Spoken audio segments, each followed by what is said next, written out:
이 시간 은혜 받을 하나님의 말씀은 누가복음입니다. 신약성경 누가복음 14장 1절부터 6절까지의 말씀입니다.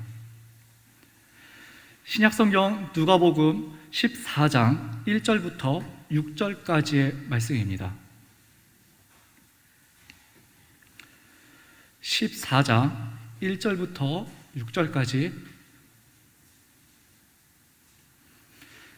한 절씩 교독하도록 하겠습니다. 안식일에 예수께서 한 바리새인 지도자의 집에 떡 잡수시러 들어가시니 그들이 엿보고 있더라. 예수께서 대답하여 율법 교사들과 바리새인들에게 이르시되 안식일에 병 고쳐주는 것이 합당하냐 아니하냐.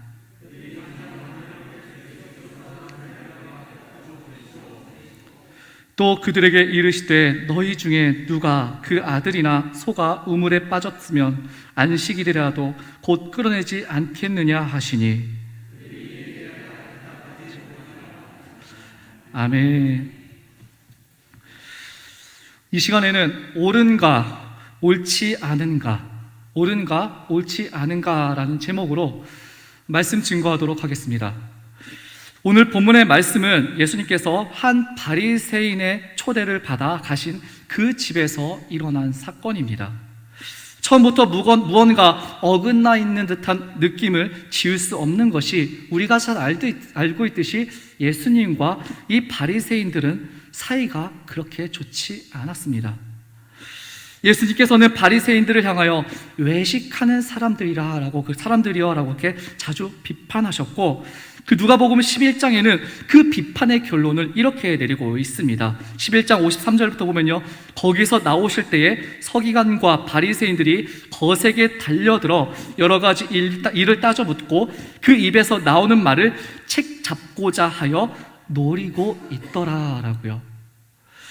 여기 거세게 달려들었다라는 말은 아주 집요하게 공격했다라는 뜻입니다. 그의 말을 책 잡고자 하여 노리고 있었다라는 이 말 역시 예수님의 말씀에서 조금이라도 빈틈이라도 보이면 목을 졸라 누르는 것처럼, 그리고 마치 사냥꾼이 짐승을 사냥하듯이 예수님을 궁지에 몰아넣겠다라는 강한 의지를 보여주고 있었습니다. 예수님에 대해서 그렇게 악감정을 가지고 책 잡을 기회만 노리고 있던 이 바리새인들이 예수님을 초대했다라는 것은 결코 긍정적으로 볼 수 있는 상황이 아닙니다. 더군다나 오늘 본문은요, 이때가 안식일이라고 그렇게 기록하고 있습니다. 유대인들에게 이 안식일은 굉장히 특별하고, 또한 안식일 만찬은 또 굉장히 특별했습니다. 유대인들의 안식일은 금요일 저녁부터 그리고 토요일 해질녘까지인데, 이 안식일이 시작되는 금요일 저녁에 가지는 이 안식일 만찬은 풍성한 잔치처럼 치러졌습니다.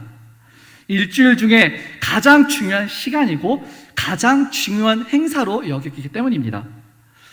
그런데 그렇게 중요하게 여기는 이 안식일 만찬에 이 바리새인의 지도자들 중에 한 사람이 그렇게도 자신을 비판하는 이 예수님을 자기 집에 초대한 이유가 무엇이겠습니까? 불편했던 예수님과의 관계를 회복하고 바로 잡기 위해서였을까요? 앞서 말씀드린 것처럼 누가복음 11장에서 바리새인들은 예수님을 책잡기 위해 혈안이 되어 있었습니다. 그리고 오늘 보면 바로 앞인 누가복음 13장 31절을 보면은 바리새인들이 예수님께 헤롯이 당신을 죽이려고 하니까 여기를 떠나라고 그렇게 알려줍니다. 헤롯 왕이 예수님을 살해할 음모를 꾸미고 있다는 정보를 알려주는 것이죠. 그렇다면 이들이 정말 예수님의 신변이 걱정되어서 그거 정보를 알려준 것일까요? 아닙니다. 그저 그 바리새인들은 예수님을 위협하고 예수님을 협박해서 그 지역에서 도망가도록 유도하고, 또한 예수님이 더 이상 사람들에게 아무런 영향력도 끼치지 못하도록 하기 위해서 그들은 갖은 흉계를 사용하였습니다. 그랬던 바리새인들이, 그것도 바리새인의 지도자들 가운데 한 사람이 예수님을 자신의 안식일 만찬에 초대했다라는 것은 어떠한 꿍꿍이가 있다라는 것밖에 볼 수가 없습니다. 그렇게 생각할 이유가 바로 오늘 본문에도 나옵니다. 그 안식일 만찬에 예수님만 초대된 것이 아니었습니다. 1절 마지막 절에 보면 1절 마지막에 보면 이렇게 나옵니다. 그들이 엿보고 있더라라고요. 집에 들어가니까 이미 많은 사람들이 있었고 예수님을 어떻게 할지, 예수님이 어떻게 될지 많은 사람들이 주목해서 지켜보고 있는 그야말로 싸늘한 분위기였습니다.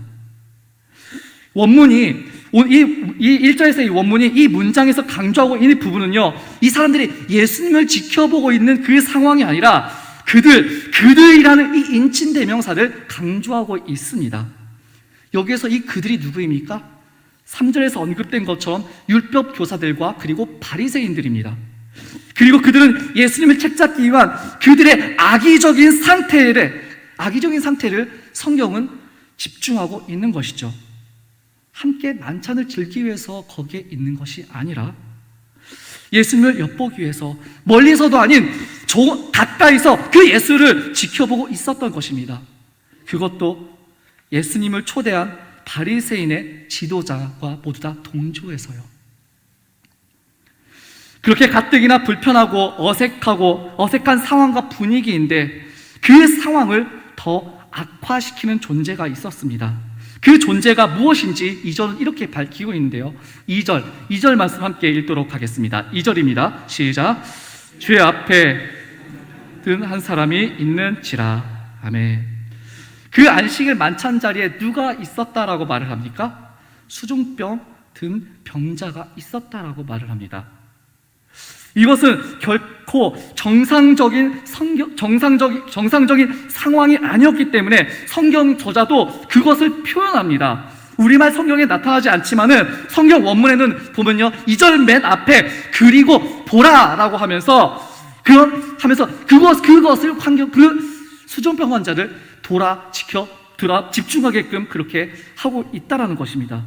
그런데 봐라, 그들이 초대했는데 그런데 저 사람이 있다, 그런데 봐라 라고 하면서 수종병 든 그 사람이 그 자리에 있다라는 것이 너무나도 놀라운 일이었고 상당히 비상식적인 일이었음을 나타내고 있는 것입니다. 수종병은 신체의 여러 부위에 물이 고여서 몸이 붓고 살이 썩어가는 병으로서 당시에는 불치병으로 여겨졌습니다. 그리고 유대인들은 이런 불치병에 걸린 사람들을 하나님의 죄 때문에 하나님께 저주받은 사람들이라고 그들은 정죄하였습니다. 그런데 그런 사람들 그렇게 자신들은 거룩하고 정결하고 구별되었다라고 말하는 그렇게 자부했던 바리새인들이 그런 저주받은 사람을 자기의 안식일 만찬에 초대할 리가 있겠습니까? 없습니다.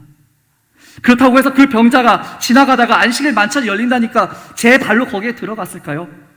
만약 그랬다라면은 바리새인들은 그 병자를 결코 가만두지 않았을 것입니다.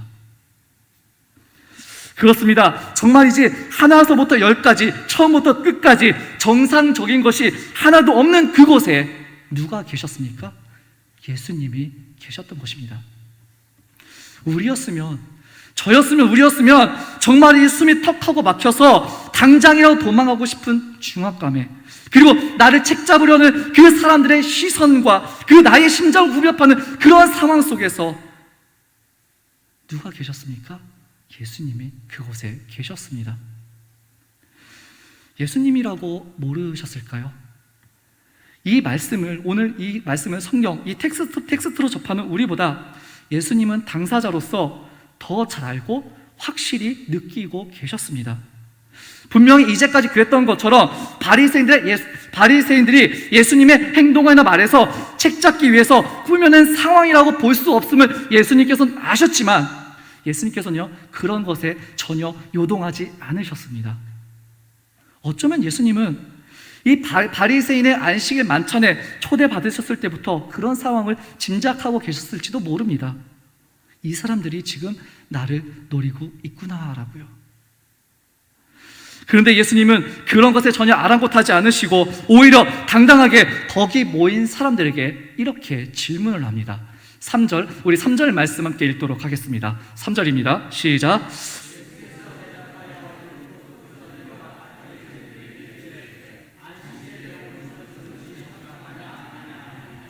아멘.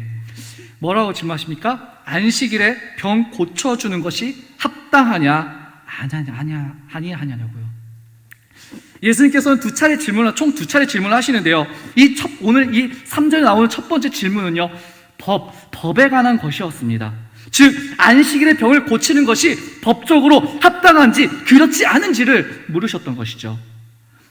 여기에서 이 법을 당시의 상황, 즉 모세의 율법으로 우리가 이해해야 되는 것은 이유가 무엇입니까? 거기에 모여있는 사람들이 누구이기 때문에 그랬습니까? 그 당시 율법을 연구하고 율법을 가르치는 바리새인과 서기관들이 그들이 있었기 때문입니다. 그런데 그렇게 율법의 전문가들이 율법의 전문가들로서 이 안식일에 병을 고치는 것이 그들 향해서 병을 고치는 것이 합당한 것인지를 물으셨던 것입니다. 그들은 뭐라고 대답했습니까? 그들은 이미 안식일에 병을 고치지 않는 것이 그들은 합당하게 여기고 있었습니다. 사실 이 누가복음에는요, 오늘 본문과 유사한 사건이 누가복음 6장에 이미 기록되어 있습니다. 안식일에 예수님께서 오른손 마른 사람을 고칠 때에 그들은 이미 예수님을 고발할 증거를 찾고 있었고, 예수님께서 안식일에 선을 행하는 것과 악을 행하는 것, 그리고 생명을 구하는 것과 죽이는 것, 어느 것이 옳으냐라고 물으시면서 그 병을 고치시자 그들은 분노했습니다. 그렇게 예수님이 안식일에 병을 고치시는 것을 보고 회당장은 분노했고, 바리새인들은 예수님께서 안식일에 병을 고치신다는 것을 가지고 고발하려고 했던 것입니다. 예수님께서도 이것을 알고 계셨습니다. 하지만 이렇게 3절에 같은 그런 질문을 하심으로써 그들이 정말로 하나님의 법에 따라 그런 결론을 내린 것인지, 아니면 사람의 생각에 따라서 결론을 내리고 분노하고 있는 것은 아닌지 예수님께서는 생각해 보기를 원하셨던 것입니다. 실제로 모세의 율법에는 안식일에 병 고치는 것을 금하는 내용이 없습니다. 하나님께서는 안식일에 평소 하던 일을 쉴 것을 명령하셨는데, 이 명령에 대한 그들의 과대한 확대 해석은 무려 39가지에 대한 안식일 규정을 만들었고, 그 가운데 하나가 병도 고치는 일이니 안식일에는 병을 고치면 안 된다라고 그들은 규정하였습니다. 단 예외가 있다라면은 생명이 위급한 경우, 그리고 지금 당장 죽게 된 상황이라면 의료 행위를 할 수 있었습니다. 그런데 예수님께서는 이런 하나님의 율법을 자신의 입맛대로 왜곡시킨 그들만의 율법은 사람을 속박하고 사람을 고통스럽게 하는 그런 결과를 낳을 뿐임을 예수님께서는 누구보다도 잘 알고 계셨습니다. 우리는 이 예수님의 질문을 보면서요, 이들에게 예수님께서 어떤 의미로 질문을 했느냐도 중요하지만은 이 질문 속에 담겨진 예수님의 마음을 우리는 들여다 보아야 합니다. 사람들은 예수를 책잡아 올무에 걸리게 하는 계책으로 그 상황을 만들었다 하더라도 예수님께서는 지금 그 고통 중에 있는 이 수중병 든 이 병자를 먼저 불쌍히 여기셨습니다. 종교 지도자라고 하는 사람들, 율법 교사들과 바리새인들은 수종병으로 인해 고통당하고 있는 사람을 이용했습니다. 그 사람을 예수님께서 고쳐주신다라면 안식일에 누군가를 고치면 안 된다라는 자신들의 안식일법을 들이대면서 예수님을 고발하고 올무에 채우기 위해서 그 사람을 이용하고 있었던 것이죠. 예수님께서는요, 종교 지도자들에게 이용당하고 있는 그 병자의 고통을 돌아보셨습니다. 그동안 병든 자들, 가난한 자들, 죄인들을 보면서 치근히 여기셨던 것처럼 그 마음 그대로 여기 이 병자의 병을 고쳐주고 싶으셨기에 그렇기 때문에 예수님께서는 물으셨던 것입니다. 이 상황에서 무엇이 더 합당하냐고요, 무엇이 더 옳으냐고 예수님께서는 질문하신 겁니다. 예수님의 무엇이 더 합당하냐라는 이 질문은 무엇이 더 옳으냐라는 그런 물음입니다. 무엇이 더 합리적이냐라는 그런 질문이기도 합니다. 여기에 합당하다라고 말하는 그 합당하고 그리고 옳다라고 말하는 그 기준이 도대체 무엇일까요? 단지 상황적인 옳고 그름의 기준이 아니라 무엇이 더 선한 일이고 무엇이 더 진짜 율법에 맞으며 무엇이 더 하나님의 뜻에 맞으며 무엇이 더 하나님께서 기뻐하시는 것이냐라는 그런 물음인 것입니다. 예수님께서는 오히려 당당하셨습니다. 왜요? 거리낌이 없으셨으니까 당당하셨고, 그리고 병자를 고치실 때도 당당하셨던 것은 그게 합당한 일이었기 때문입니다. 그렇다면 그 질문에 종교 지도자들이라고 말하는 그 사람들의 반응은 어떠했을까요? 4절, 우리 4절 말씀도 함께 읽겠습니다. 4절입니다. 시작. 그들이 잠잠하거늘 예수께서 그 사람을 데려다가 고쳐 보내시고. 아멘. 무엇이 옳고 무엇이 옳지 않은지에 대한 그 질문 앞에 그들은 아무런 대답도 하지 못했습니다. 그들은 잠잠했습니다. 사실 예수님과 어떻게 해서든 말로 논쟁한다면 어떻게 해서든 논쟁할 수 있었을 것입니다. 병 고치는 것 자체가 문제가 아니라 그것이 된다는 자체가 문제라고요. 그것을 한다는 자체가 문제라고요. 그래서 그것을 방지하기 위해서 정말 위급한 경우가 아니면 병을 고치지 않는 게 좋다고 왜 고치냐고 그렇게 그들은 따질 수 있었지만 그들은 아무런 말도 할 수 없었습니다. 아니, 아무런 말도 하지 않았습니다. 어쩌면 이들의 침묵은 정직한 침묵일 수 있습니다. 예수님께서 이렇게 물으시는 의도를 알고 침묵으로써 예수님의 말씀이 맞다고 인정하는 것일 수도 있습니다. 혹은 어떤 쪽으로 대답을 해도 자신들에게 이롭지 않기 때문에 그 예수님의 질문을 회피한 것일 수도 있습니다. 합당하다고 하면 자신들의 전통에 위배되는 것이고, 합당하지 않다라고 하면 지금 이 아픈 사람들 앞에서 자신들의 평판이 안 좋아지고 불쌍한 자들에게 자비를 베푸는 것을 반대하는 자들이 되기 때문입니다. 그리고 또 어쩌면 이들의 침묵은 전략적인 침묵일 수도 있습니다. 아무런 말도 하지 않음으로써 예수님께서 안식일에 사람을 고치시는 일을 하게 해서 고발할 증거를 확실히 잡기 위한 의도일지도 모릅니다. 하지만 정작 오늘과 같은 그런 상황을 만든 것을 보면 지금 이들에게 중요한 것이 무엇이겠습니까? 지금 이들은 예수님과 논쟁하는 것 자체가 이들에게는 지금 아무런 의미가 없습니다. 오히려 예수님이 병을 고치기 위해서 책 잡는 것이 바로 그들의 목적이고 그것이 더 중요했기 때문입니다. 예수님의 이적은 하나님의 아들이심을 믿게 하려는 목적으로 주어지는 것인데 이들은 그 이적을 보고 하나님의 아들이심을 확실히 믿지 않기 위해 이적을 바라고 있었던 것입니다. 예수님께서는 이 병자를 붙잡으셨고 고치셨고 그리고 집으로 돌려보내셨습니다.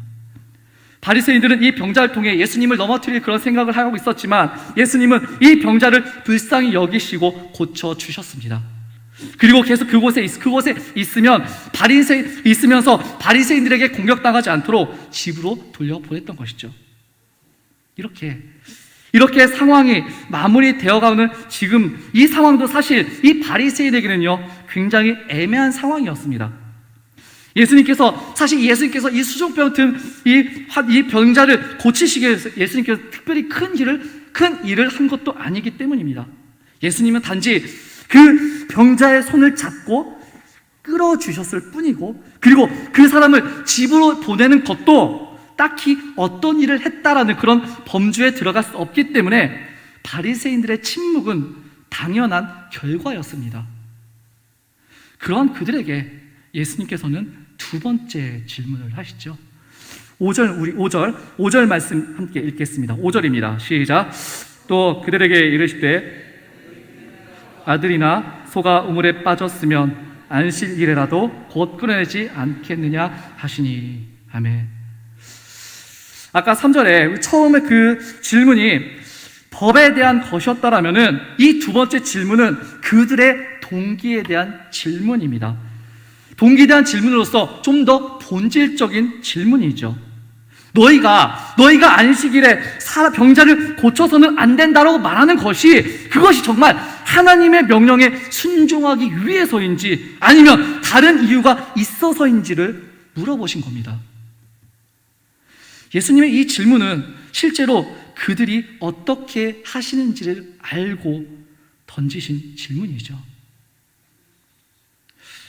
이스라엘에는 우물이 많이 있습니다. 그런데 그 우물에 아이들이나 짐승이 빠지는 경우도 많았습니다. 그런 일들이 있을 때 그들은 주저없이 안식일이든 아니든 상관없이 끌어냈습니다. 분명히 안식일에 병자를 고치는 일은 최소한으로 해야 한다고 말을 하면서 실제로 그들의 아들이나 그들의 그 짐승이 우물에 빠지면 왜 주저없이 그것을 우물에서 끌어냈을까요? 그리고 왜 그런 일은 안식일에도 가능하다고 그렇게 그들은 말을 했을까요? 바로 이 상황이 나와 직접적으로 관련이 있느냐 없느냐와 차이입니다. 내 아들이 우물에 빠졌는데 안식일이니까 좀만 버티고 좀만 기다렸다가 이따 내가 저녁에 구해주겠다라고 그렇게 말할 아버지가 있습니까? 없습니다. 그리고 내 소가 나의 재산인, 정말 나의 엄청난 그 비싼 자산이 그 소가 우물에 빠져 죽으면 그 소를 다시 사야 되는데 나는 엄청난 손해를 보게 되는데 가만히 있겠습니까? 아닙니다. 결국 나와 직접적으로 관련이 있는 것에 대해서는 법을 관대하게 적용하고 그렇지 않은 일에 대해서는 엄격하게 적용했던 것입니다. 말로는 하나님의 명령 때문이고 하나님의 율법 때문이라고 하지만은 실제로 하나님께서 무엇을 명하셨고 그 근본 정신이 무엇인지가 판단 기준이 아니라 나의 유익이 판단의 기준이 되었던 것입니다. 이 예수님의 질문을 우리가 이렇게 바꿔서 생각해 보았으면 좋겠습니다. 만약 너의 아들이 수종병에 걸렸더라면은, 그리고 내가 너의 아들을 고칠 수 있다라는 것을 너희가 안다라면은 안식일이라고 해서 너희가 고치지 말라고 하겠느냐라고요. 그들에게 막상 그런 상황이 닥치면 그들은 어떻게 했을까요? 분명히 그들도 고쳐달라고 했을 것입니다. 그런데 여기 바리새인들이 이 수종병 든 환자를 단지 예수님을 책잡기 위한 그런 미끼로밖에 생각할 수 없었던 것은 자신들과 직접적으로 관련이 없는 그런 사람이었기 때문에 옳고 그름조차 그들은 생각하지 않았던 것입니다. 그들이 섬기는 하나님이 어떤 분이신지 이들이 정말로 알고 그렇게 믿고 있었다면 그렇게 할 수는 없는 일입니다.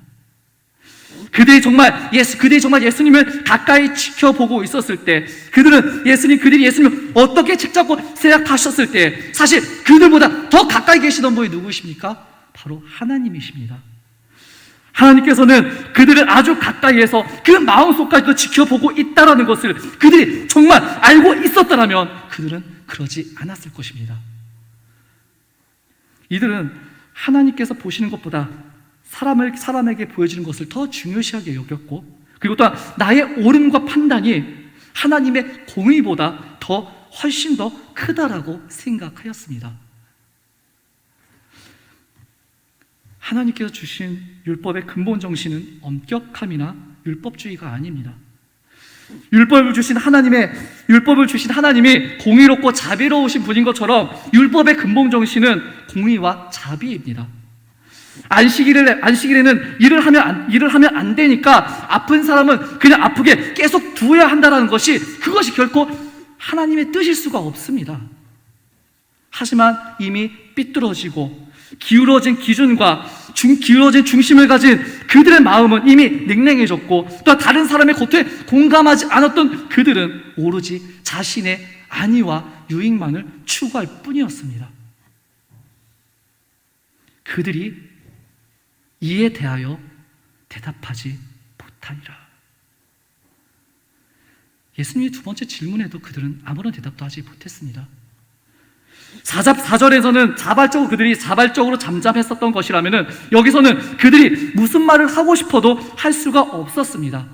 예수님을 예수님을 초대해서 어떻게 해서 책을 잡으려고 했던 그들은 도저히 아무 말도 할 수 없게 되었던 것이죠. 만약에 그들이 대답을 한다라면 우리도 그렇게 했을 거다라고 그렇게 말을 했다라면은 예수님께서는 왜 너희는 이 병자에게 긍휼을 보이지 않았느냐라고 하셨을 것이고, 그리고 그들 자신의 긍휼 없음이 드러나기 원하지 않았고, 또 지금 자신들이 옳지 않은지를 인정하기 싫었기 때문에 그들은 침묵할 수밖에 없었습니다. 말씀을 정리합니다. 예수님의 하나님의 아들 되심을 거부하고 인정하지 않았던 종교 지도자들은 예수님을 책잡기 위해 병든 자를 이용하는 불의를 저질렀습니다. 분노와 저기로 가득 찬 그들의 마음과 상태를 아셨지만 오히려 예수님께서는 병든 자의 마음에 그의 신음소리에 집중하시고 그를 긍휼히 여겨 고쳐주셨습니다. 사람들의 마음과 전통으로 만든 법이 옳다라고 여기는 많은 사람들 앞에서 하나님의 마음과 하나님의 긍휼을 품은 하나님의 법이 더 옳다라는 것을 예수님께서는 보여주신 것입니다. 그 진실 앞에 사람들의 분노와 율법은 잠잠할 수밖에 없었습니다. 이 예수님 당시의 사람들의 이런 모습이 사실 우리는 유별나 보이기도 합니다. 하지만 사실은 우리 이야기이기도 합니다. 하나님께서 우리에게 말씀으로 예수님의 십자가로 하나님의 사랑을 알게 하셨지만은 아직도 많은 사람들이 자신들만의 기준과 생각으로, 그리고 상황과 현실이라는 이름 아래 하나님의 말씀과 십자가를 옳고 그른지를 많은 사람들은 계산하고 있기 때문입니다. 바리새인들이 그랬던 것처럼 저울질 해가면서 입맛에 따라서, 상황에 따라서, 그리고 옳고 그름을 바꾸면서 마음대로 판단하고 결정합니다. 그리고 그것이 기준이 되고 결국엔 내 자신의 생각과 의지, 나의 유익이 기준이 되어 오직 그것만이 옳다라고 말하는 세대가 바로 지금 이 세대까지 이르렀던 겁니다. 하나님께서는요, 성경을 통해서 이렇게 말씀하십니다. 로마서 12장 2절 말씀 보면 이렇게 말씀하고 있습니다. 함께 읽겠습니다. 시작. 하나님의 선하시고 기뻐하시고 온전하신 뜻이 무엇인지 분별하도록 하라. 아멘. 하나님의 선하신 뜻이 무엇인지, 하나님께서 기뻐하시는 것이 무엇인지 우리는, 그리고 또 하나님께서 원하신 온전함을 이루는 방법이 무엇인지 우리는 분별해야 합니다. 분별하기 위해서는 무작정 따라가는 것이 아니라, 질문을 해야 합니다. 무엇이 더 합당한지를요, 무엇이 더 옳은지 아닌지를 우리는 이 질문을 하면서 이 물음에 답하기 위해서 우리는 하나님의 기준과 하나님의 마음을 우리는 생각해야 할 것입니다. 내 생각의 기준이 아니라 하나님의 말씀이 판단의 기준이 되어야 한다는 것이죠. 하나님께서는 하나님의 계획과 사랑의 방법으로 독생자 예수 그리스도를 보내셨고, 그리고 그 아버지의 마음을 잘 아시는 예수님께서는 하나님의 방법에 순종하셨습니다. 왜냐하면 그 하나님의 방법은 온전히 옳은 방법이었기 때문이옵니다. 그런 옳은 하나님의 사랑을 입은 우리가 우리의 생각과 기준이 아닌 하나님의 말씀과 옳으신 뜻에 따라서 순종해야 할 것은 당연한 이치입니다.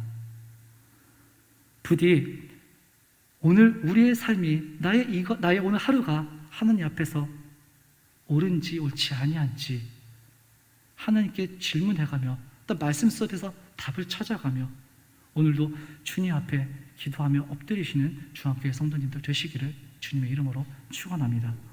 기도하겠습니다.